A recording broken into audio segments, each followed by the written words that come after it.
Ser de izquierda tiene su innegable atractivo. En los colegios, las universidades, los medios de comunicación, todos los días nos dicen que para ser buenas personas, para tener supuesta empatía y para, por supuesto, estar a la moda, uno tiene que ser un buen izquierdista. Pero yo elijo rechazar categóricamente a la izquierda y en este video te doy mis 5 razones.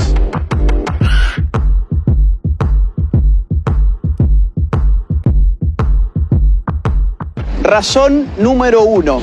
La izquierda es la ideología más asesina de la historia.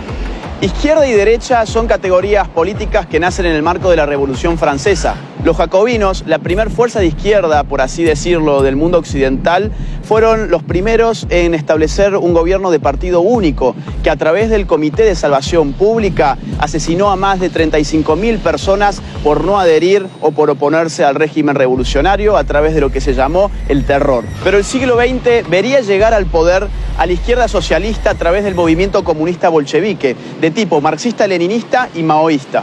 Entre 1917 y 1991, estos llevaron adelante las matanzas más cruentas de nuestra historia moderna. Aunque a menudo se procure ocultar esta realidad, inauguraron en el mundo la utilización de los llamados campos de concentración para la represión ideológica masiva, donde mediante deportaciones en masa de población se lograba una esclavitud general mediante una red de instalaciones de trabajo forzado. Estos son los números de asesinatos que solamente durante el siglo XX la izquierda cometió. Unión Soviética, 20 millones de muertos. China, 65 millones de muertos. Vietnam, 1 millón de muertos. Corea del Norte, 2 millones de muertos. Camboya, 2 millones de muertos. Europa Oriental, 1 millón de muertos. América Latina, 150.000 muertos. África, 1.700.000 muertos. Afganistán, 1.500.000 muertos. Todo esto solamente contando los casos del comunismo en el poder, es decir, sin contar los muertos en manos de organizaciones terroristas y guerrilleras de izquierda a lo largo y ancho del mundo. Por ejemplo, sin contar los más de 21.600 atentados que cometieron Montoneros y ERP en la Argentina. Por ejemplo, sin contar los más de 12.500 muertos que se llevó el Sendero Luminoso en el Perú. Si de asesinatos se trata, es bueno recordar que el primer país en el mundo que legalizó el aborto fue la Unión Soviética en el año 1920 y que en América Latina el primer país que legalizó el aborto fue Cuba en el año 1965. Es por eso que el más importante político libertario del siglo XX, Ron Paul, ya nos decía en su libro Aborto y Libertad que el aborto estaba íntimamente ligado con el totalitarismo de los movimientos comunistas. Razón número 2. La izquierda en el poder recorta todo tipo de libertades. Como explica Norberto Bobbio en Derecha e Izquierda, la médula ideológica del izquierdismo es su igualitarismo. El deseo de hacer iguales a los hombres, más allá de la igualdad ante la ley, lleva a la izquierda a destruir la libre iniciativa y la espontaneidad social.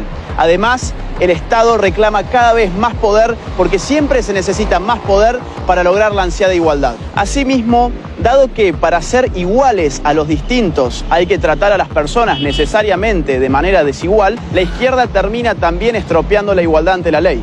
Veamos, por ejemplo, el ranking 2018 de la Heritage Foundation, que indexa a los países según su nivel de libertad económica, midiendo cantidad de impuestos, de subsidios, de regulaciones, de tramitaciones, etc. En este ranking, que escruta 180 países, los últimos 3 puestos se los lleva Corea del Norte, Cuba, Venezuela. La Bolivia de Evo Morales figura en el triste puesto número 173. Pero la izquierda no solamente aplasta la libertad económica, lo mismo hace con el resto de libertades. Por ejemplo, la libertad de prensa.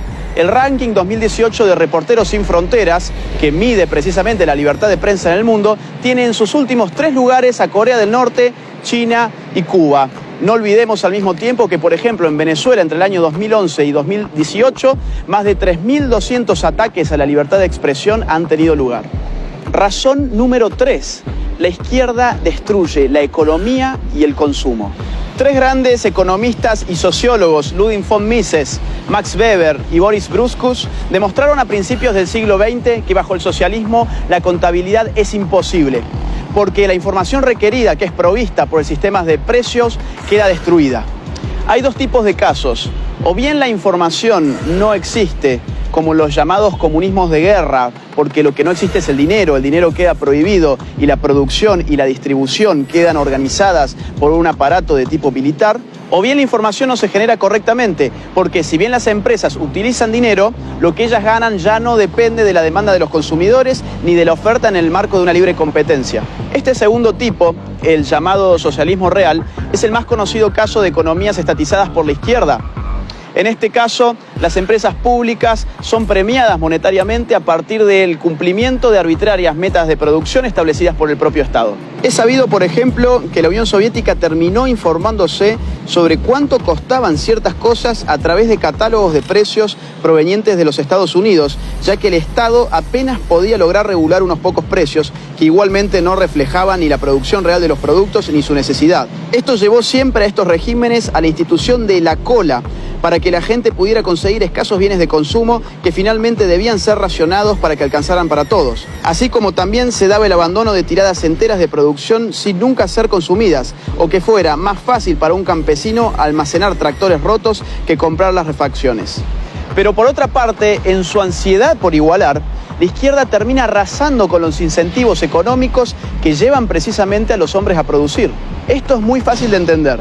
Supongamos que Juan gana 10 y Pedro gana 6. Lo que la izquierda dice es, hay que quitarle 2 a Juan para igualarlo respecto de Pedro. El problema es que seguidamente Juan, que ganaba 10, ya no va a tener más incentivos para continuar ganando 10, sino que su productividad va a caer a 8. Y así sucesivamente la torta se va haciendo siempre cada vez más pequeña. Si a la redistribución compulsiva le sumamos un Estado que va avasallando los derechos de propiedad, que afecta a la iniciativa privada, que engrosa cada vez más el sistema público y aumenta sus regulaciones, tal como siempre ocurre en los regímenes de izquierda, lo que veremos afectarse en definitiva y de forma indefectible es la economía. Razón número 4. La izquierda destruye la calidad de vida. Este punto está íntimamente ligado al otro y los datos y los números están a la vista de todos. Por ejemplo, Ucrania. Stalin, entre el año 1932 y 1933, provocó una histórica hambruna en ese país, en la cual murieron de hambre más de 4 millones de personas y para el año 1934 el índice de natalidad había bajado hasta un 40%.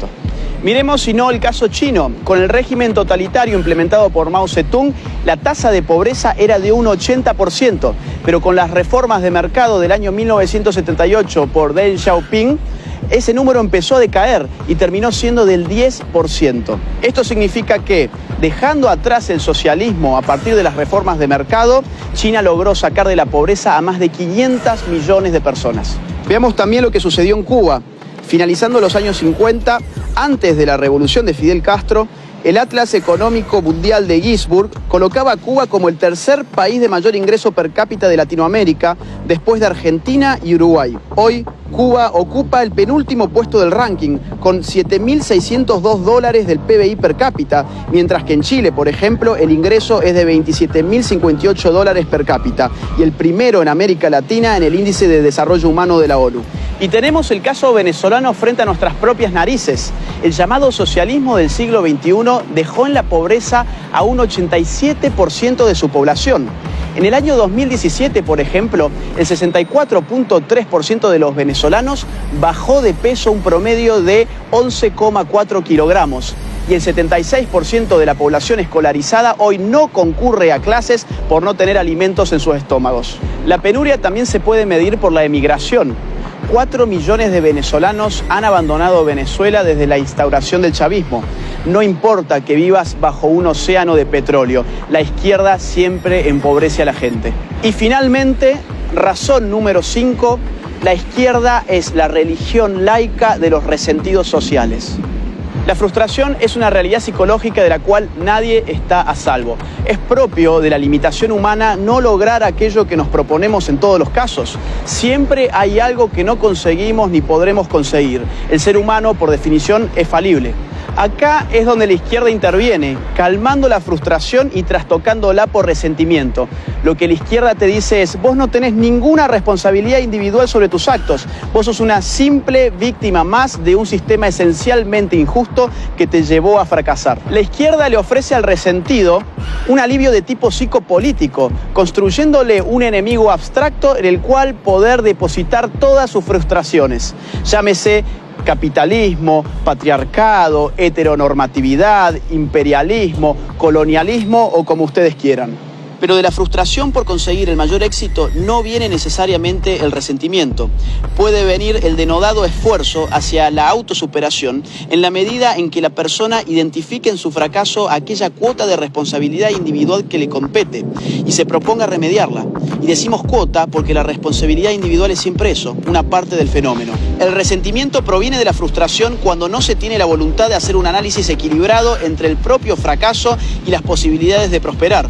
De esta forma, para proteger lo que queda de autoestima, se eliminan las responsabilidades individuales y se buscan solo los agentes externos como causa de los propios problemas, usando a determinadas estructuras sociales como chivo expiatorio. Estas son tan solo 5 razones de las tantas que podría darte. Si vos tampoco te considerás de izquierda, te invito a que levantes tu voz, a que no tengas miedo. Este es el momento de hablar contra ideologías perniciosas que se nos venden como modas y que no son otra cosa que una pieza más del establishment.